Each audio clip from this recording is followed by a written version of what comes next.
So what we have come so far is that students have identified 50% of the time she is not at peace. And the body does not accept the physical conditions. Whilst the consciousness is present, the consciousness wants the body to accept the experience. So my question to you, my friend, what are the reasons the consciousness wants the body to accept this experience?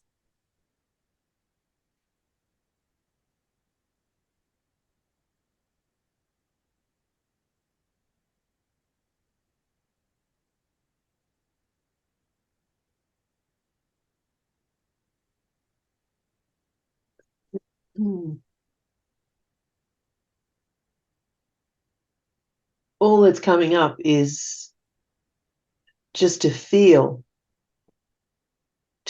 something. Feel something. Because feeling something is better than not feeling anything. Oh, yeah. Feeling something is better than not feeling anything. So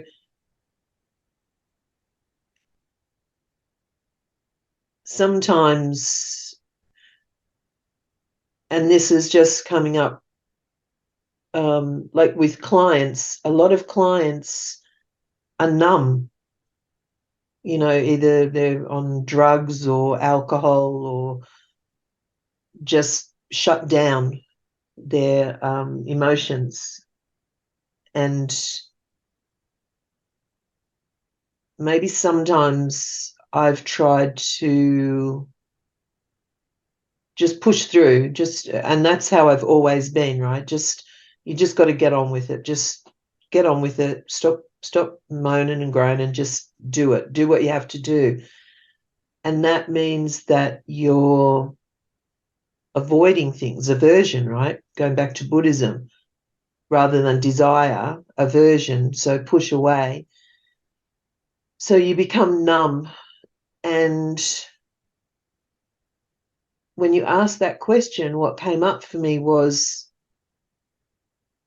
this way, you have to feel it because it's in your body. You can't ignore it. Do you feel your client? Yeah. Do you feel for them? Yeah. Yes. Oh God. Yeah. That's it. I had not stopped and thought about that. I do. That's where it comes from. So all this pain is your reserve of feeling or being able to feel for others? When you said that, the consciousness said, yes, that's it. I hadn't put that together before because I love my clients, every single one of them. They've got so many different things going on. And I don't ever try to fix them because I can't. And I've always thought that, except early on, when I first started doing therapy like 15 years ago, it was difficult in the beginning because I felt like I would dream about a client, I would worry about a client, I would be thinking about them all the time. And I thought, oh, I need to protect myself because otherwise I'm going to get burned out very quickly. And so I thought I was really good now. I love them when I'm with them and helping and doing the work. But then when it's done and I've written up my notes, it's done. I get on with whatever. But it's not. I've been thinking I haven't been taking it on. but I've been feeling the pain for them. I have an insomniac client. I don't sleep that night. I don't sleep very well at all. Not because I'm thinking about that client, but because I've taken on whatever their problem was. I have a depressed client. I start to feel pretty low and flat. I have an overeating client. I notice that I can't stay out of the kitchen afterwards, but I haven't never put that together before. Like I don't stop and think, oh, this is because of her or this is because of him.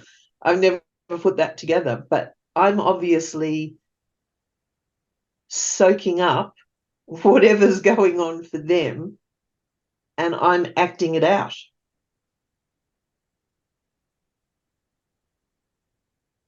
And that's why I'm so tired. So now this is understood by Susan.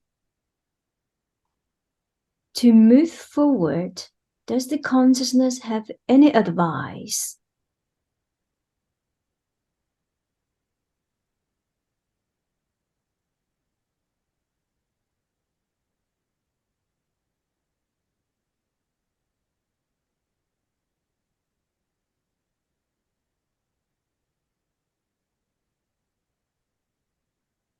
It says, let go. Let go of what? Everything. Can you be specific? What's the first thing that she needs to let go? Well, the desire for things to be different. So desire to be healed. Yeah.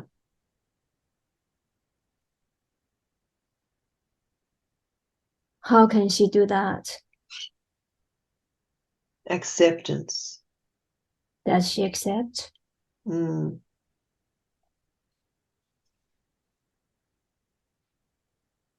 Does Susan accept things to be the same?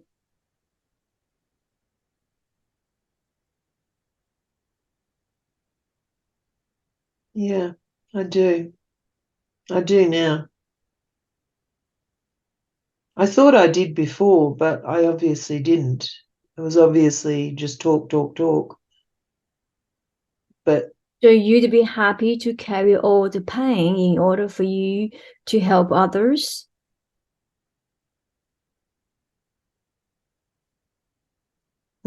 I'd rather not, but I'd rather not carry all the pain, but I still want to help others. So If this is the cost for you to help others, you must bear this physical pain. Would you do that?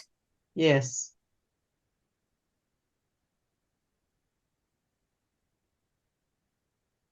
because helping others is more important. You It sure? feels, yeah, yeah, it feels like I don't have any choice in that matter. Are you sure? Yeah, Does consciousness says that you have no choice? yeah. This is this is what I'm this is what I'm meant to do. I'm meant to be helping others. So you're meant to suffer? No, I'm meant to accept. Accept the physical body neurons? Yeah. So let's say if you have absolutely no pain, therefore you wouldn't be able to feel your clients. Would you rather that?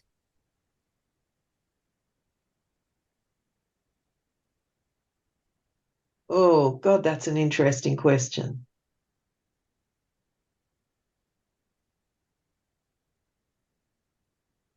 Oh, God, Apple, that's such an interesting question because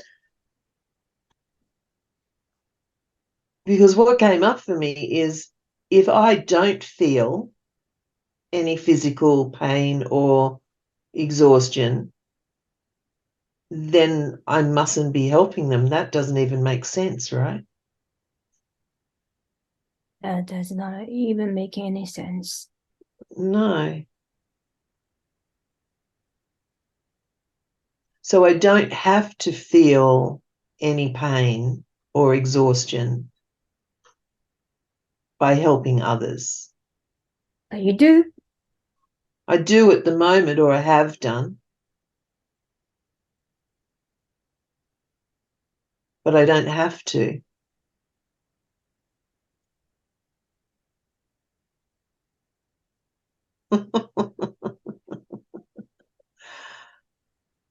Maybe I had come to a belief unconsciously that I did have to. But then when you ask that question, I thought, no, actually, you don't have to. Maybe it became habitual.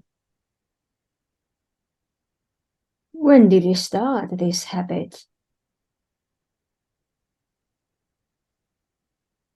I can't put my finger on it, because when the physical pain with my back and my neck and shoulders happened, I was with the police. I wasn't doing, well, I suppose I was, even as a police officer, you're still helping people. So I wasn't doing therapy work. So it was a different time in my life when the physical stuff started. But the therapy, and I think they just sort of blended into each other, right? Because when I left the police and I went and did my degree in psychology, and then I started, all the other training and hypnosis and seeing clients, it was kind of, they just sort of blended into each other. So I can't put my finger on when I started to believe that I needed to.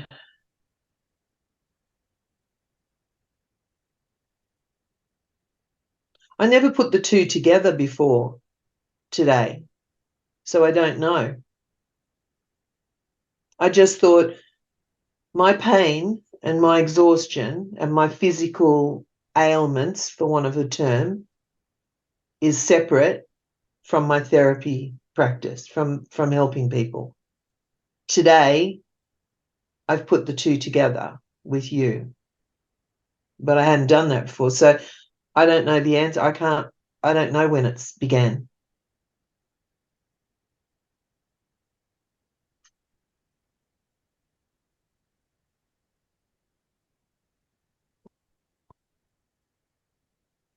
So, what's the ultimate goal you wanted to achieve by becoming a therapist?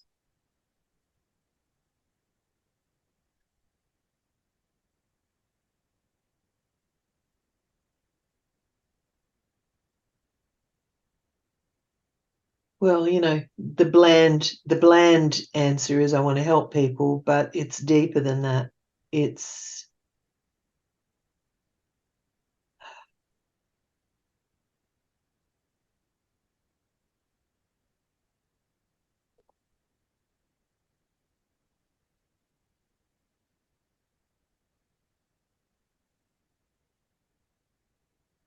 I think it really boils down to me having a purpose in life that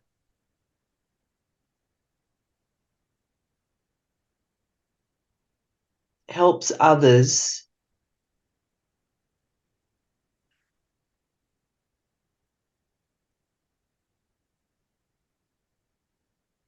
So, in that, the pain is meaningful then.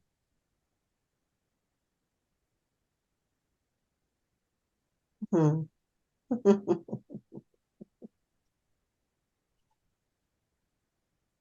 Oh,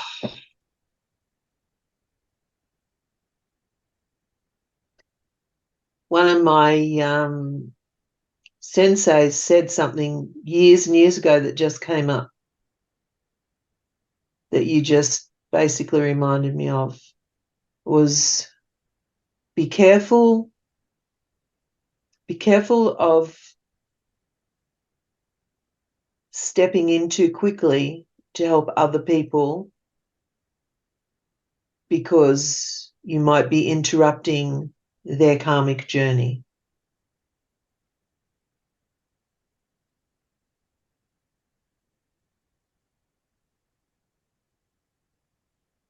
But I always took that on, like when you provide advice to people that's not asked for, or you see somebody struggling and so you say, oh, have you tried this, or perhaps this would be helpful, or whatever. Not when people come to you and ask for help, because they've got a problem. But now I'm wondering, are they the same? So you step into helping others too quickly. Maybe. Think about it.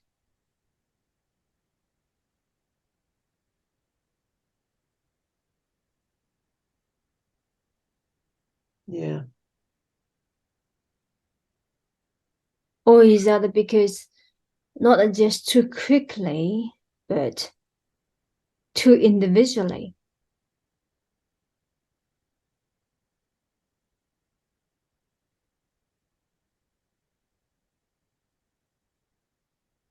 I don't understand. Too individually? The want and the desires. It's yours. Yeah. Okay. Yeah, you're right. Would letting go the desire of wanting to heal others make you a better therapist? Without doubt.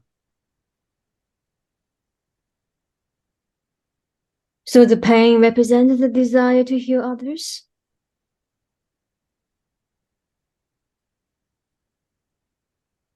Maybe. Yeah. Think about it. Well, certainly the past 20 years, Susan needed that pain, which facilitate her feeling of her clients, which foster more desires to help others, which create this image of a better therapist, a better Susan, which feeds the purpose.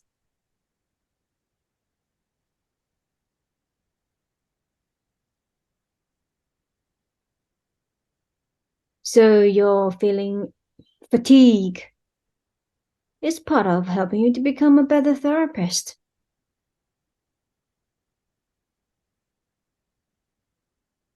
Yeah.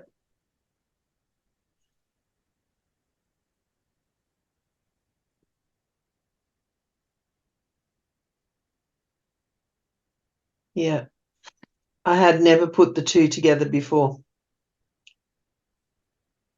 I had a very distinct thing. So when I've got clients, I only have maybe some weeks 3 clients, some weeks none, right? So I don't do like the ACH strategy calls or that. People just book through my website. I don't charge a lot of money and all the rest of it. But when I know I've got a client booked in, it's kind of like I leave my body out of it and I focus on my client. And I mean, I have some pain at the end because if I sit for a long time, but I've got a standing desk as well, so I can stand. But if I've got a client here, I sit with them and I can be in quite a bit of pain when they're finished, when they leave.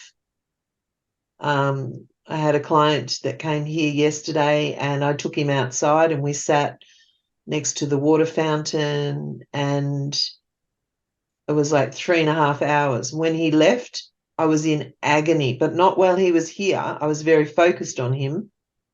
But after he left, I had to lay on the floor for an hour flat for my back to settle down. When you focus on your client, what's going on in your head? What's your intention? Questions, curiosity.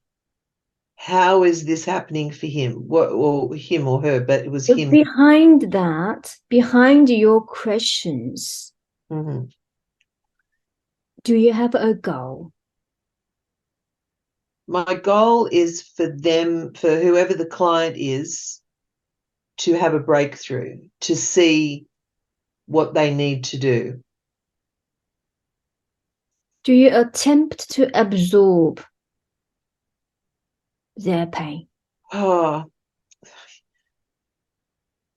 consciously, I didn't think that I did, but as you ask the question, the answer that's coming up is yes, I do, but I don't deliberately do that. I've never thought that I was doing that, but there's something in me that's going, yes, yes, yes, yes, yes. And no, I don't. Obviously, I do. With full force, with full, absolute willingness to absorb other people's pain.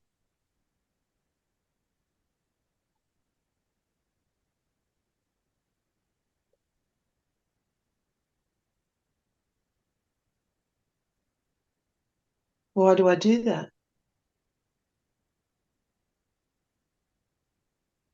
Was that a yes? Obviously. I just want to burst into tears. I can't believe that I do it. That's not being that's not doing good therapy. Well, to be a better therapist, that's meaningful for Susan.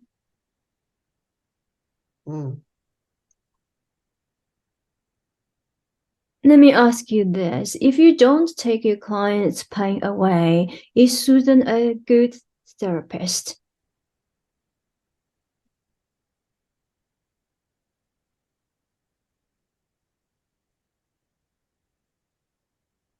Yes. You sure? Yes, because the intention. Was that a yes in the past?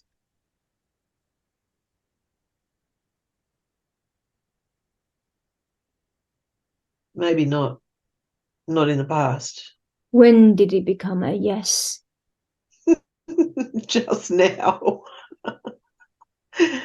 Just now when you ask the question. It's like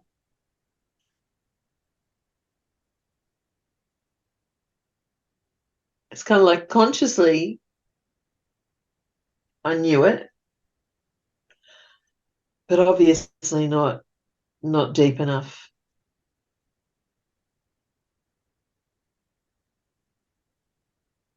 There's a bit too much ego involved there. In order to be a good therapist, there has to be good results, right? If the client's not getting results, then can't be a good therapist. And I know that that's not true because it's not up to the therapist.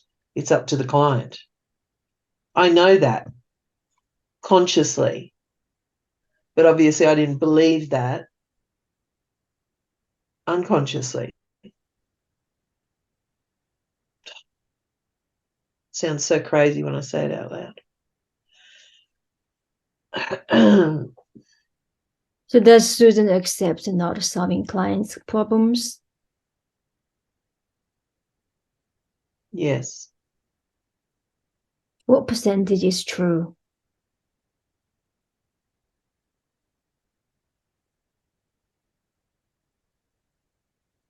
That I accept not solving clients' problems? Yes. 100%.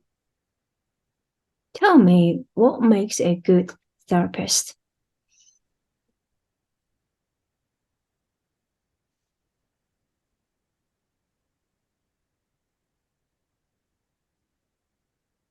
Intention,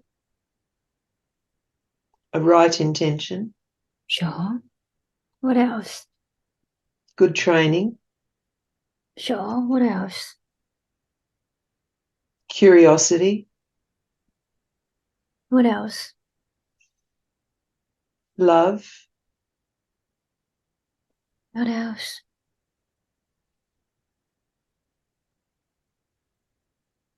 Silence. What else?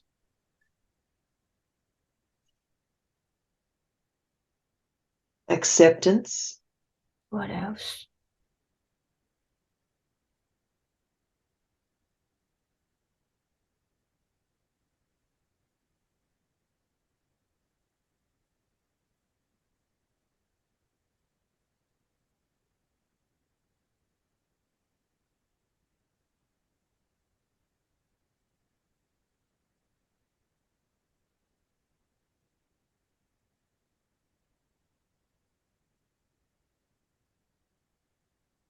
Intention and acceptance are the two big ones that keep repeating.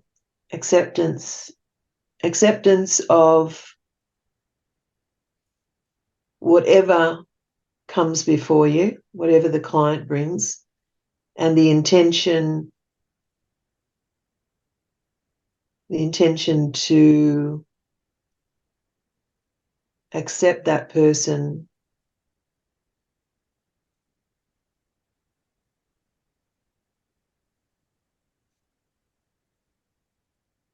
without judgment. Does Susan accept her to be a bad therapist? No. Define. I've never been a bad therapist. Now, if somebody put on Google review saying this is the loudest therapist I have ever had in my life, how does that make you feel? I could never imagine that happening, but if it did, I'd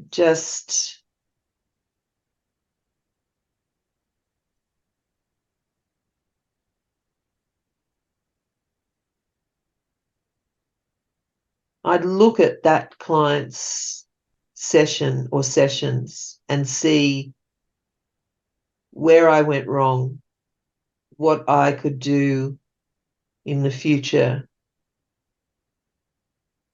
So you mean you're not trying to accept? True. Yeah, well, you can't please all of the people all of the time, right?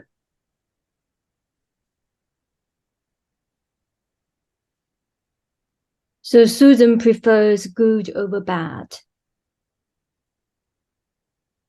I do prefer good over bad, yeah. So Susan does not accept bad.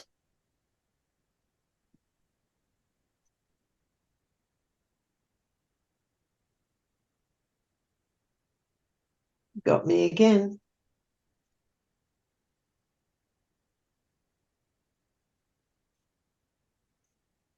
No equanimity there, is there? There is no good, there is no bad. It just is. Whatever it is, it is. So yes, I accept it now. That's it. 100% surrender? I do. 100% surrender. There is no good, there is no bad. There's preferred and unpreferred, but either way, it all goes in the end. If it's good, it doesn't last. If it's bad, it doesn't last. The middle ground, right? Oh, it's the ego again, because as soon as you said about a bad review on Google, I was like, oh, I couldn't even imagine that. Oh, how would that feel? How would that feel? It doesn't matter. How would that feel? Because you know what came up for me when you said that? I want to know about that client. I want to know what went wrong. I want to know what's going on for that client. My concern was not about what would people think about me as a therapist. My concern was what happened with that client. What's going on for that client that they felt that they had to do that. So wanting to heal, huh? Obviously.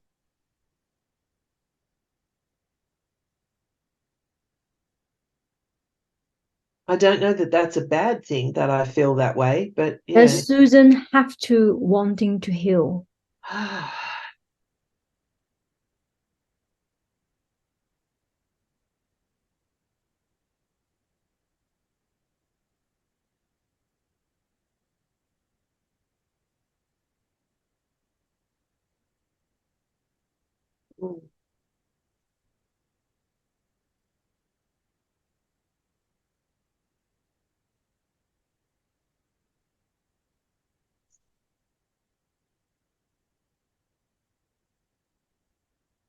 Does Susan have to wanting to heal?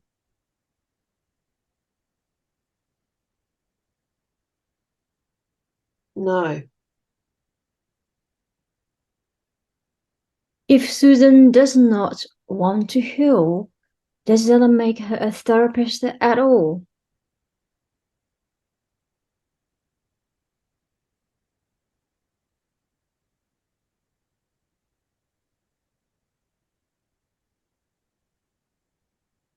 No, because it's just a label, right? A therapist is just a label. So Susan needs not this label? No. Does Susan need the pain? No, she does not need the pain. So can the pain go away?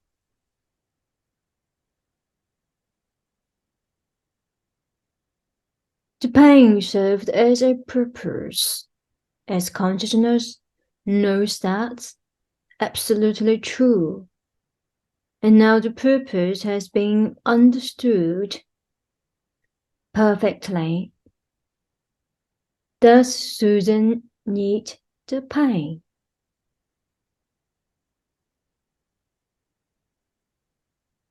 No, she doesn't need the pain.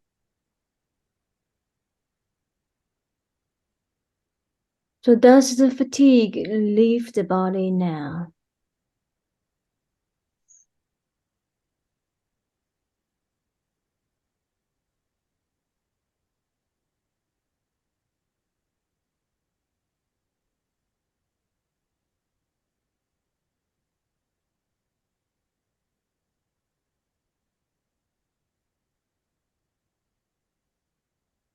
Yeah. Could the consciousness also release the pain on the shoulders, the neck, and the back, and the lower legs?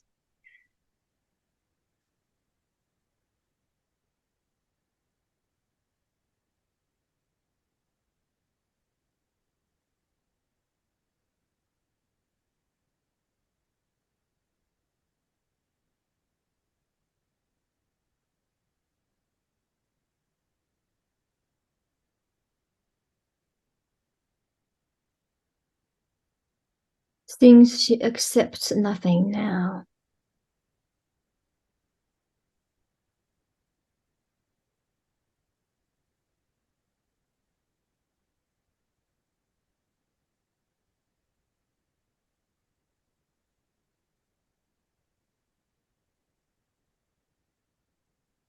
Is there anything else that Susan needs to understand in order to completely let go of becoming a better therapist?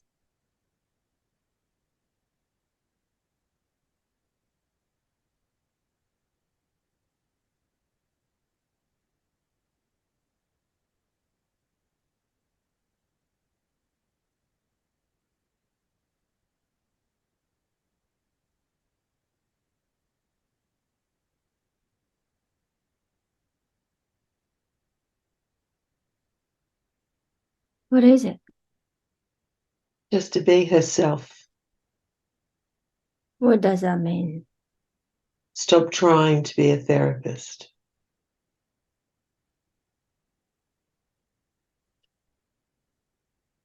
Stop trying to be a therapist. Yeah. So what is Susan?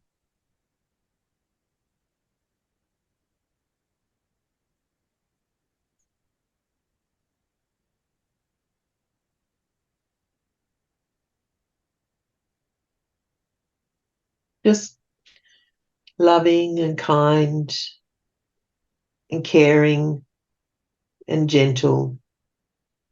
That's all. All the stuff that I need to know, the questions to ask, the techniques and principles to use, they're all there. I've trained.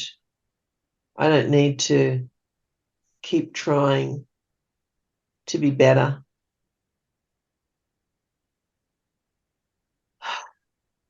Who is Susan? All that was, all that is, and all that ever will be. What's Susan's relationship with consciousness? I am consciousness. I'm a part of it. When is Susan not consciousness? When I get too involved in this body and what's going on with it, pain and fatigue and exhaustion and needing things to be different, then I forget who I really am. Is there any tips or strategies consciousness can place in place to remind her what she is and who she is?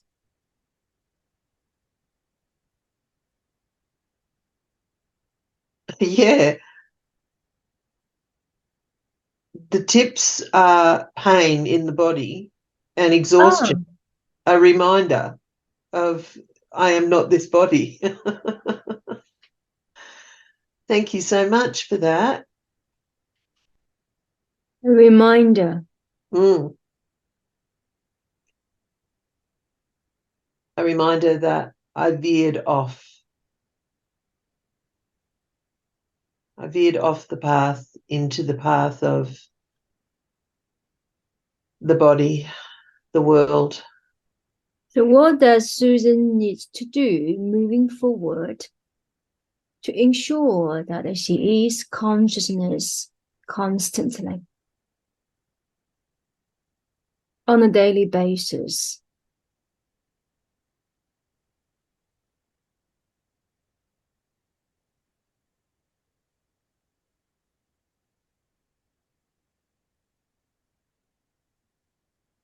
At the end of every meditation, release and let go.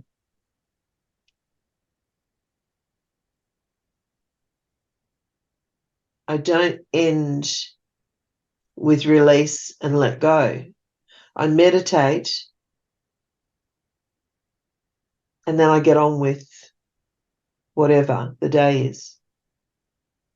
It's kind of like, again, it's a little bit like that separation, right? Meditation's here Yes.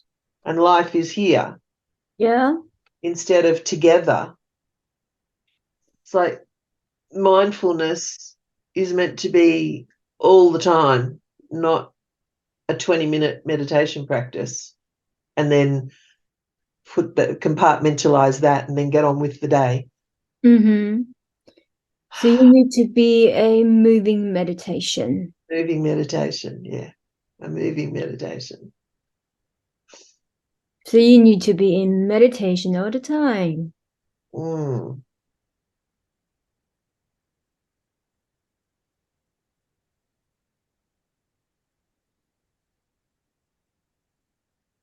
And how's that feel?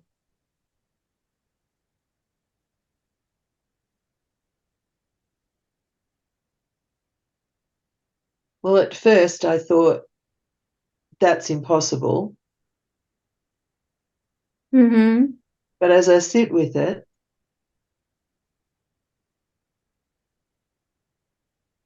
it is possible.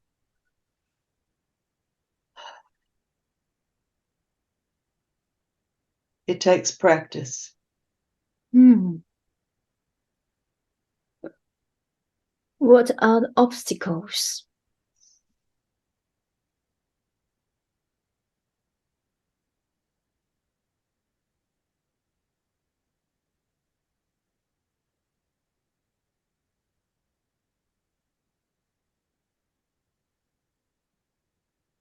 There aren't really any obstacles because everything that I was thinking of as an obstacle is outside of my control. You know, I was going to say, oh, life and clients and, housework and, other people and blah, blah, blah. But that's just excuses. So the only obstacle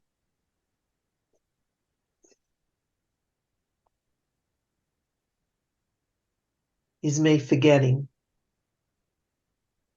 When would Susan forget?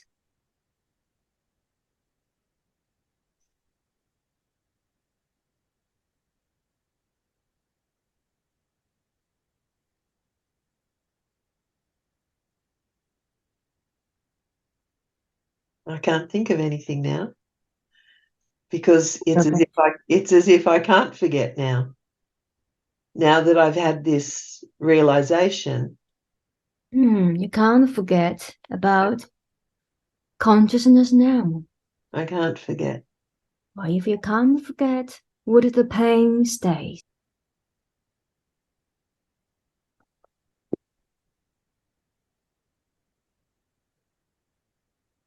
Well, if I can't forget and the pain stays, Would it? I don't know. If it does, I have to accept it. Hmm. Well, your consciousness Hmm. Consciousness is not the pain. How would you be consciousness and have pain?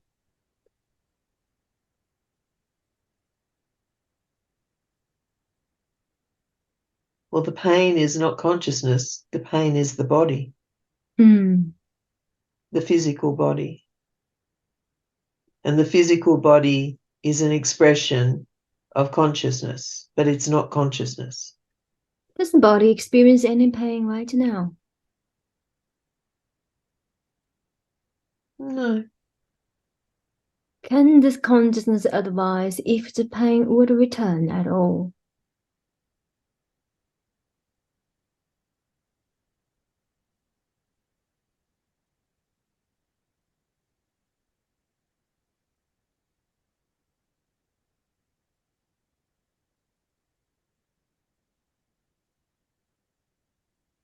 no, nothing.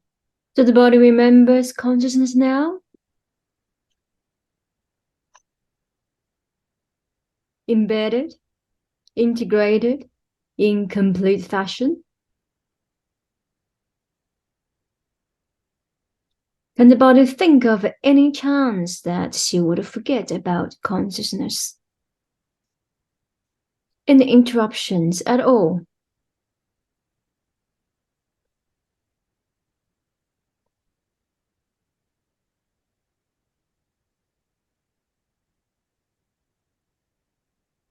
Nothing's coming.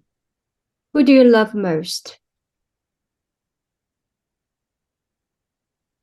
Who do I love most? Yes. What is the most important thing in your life or person? My cat. Your cat? Yeah.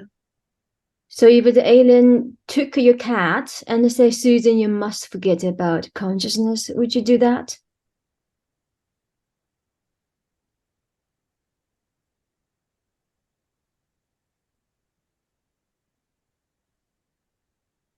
No. So what would you do? I would get my cat back. I have ways. I know people. So you know aliens. I know aliens, yeah. How do you feel now? I feel great, Apple. Thank you. You're very, very good at this. Even though I kind of knew, like obviously, because we, did the same training. A couple of those questions floored me because I had not ever put those two things together. I kind of thought that this pain body is separate from the work I do. And that's a really big insight. That's really incredibly profound, actually. And it makes a lot of sense as I think about it now, but never thought about it before. What is spirituality? Well, no, to me, it's knowing that there's more than this body, this life, this world, this crazy, crazy world we live in, that there's something bigger than all of this. To simplify that, spirituality, just as common sense. Yeah. The bigger scope of common sense. Yeah, I like that. It's a natural state of being that we forget about. Mm.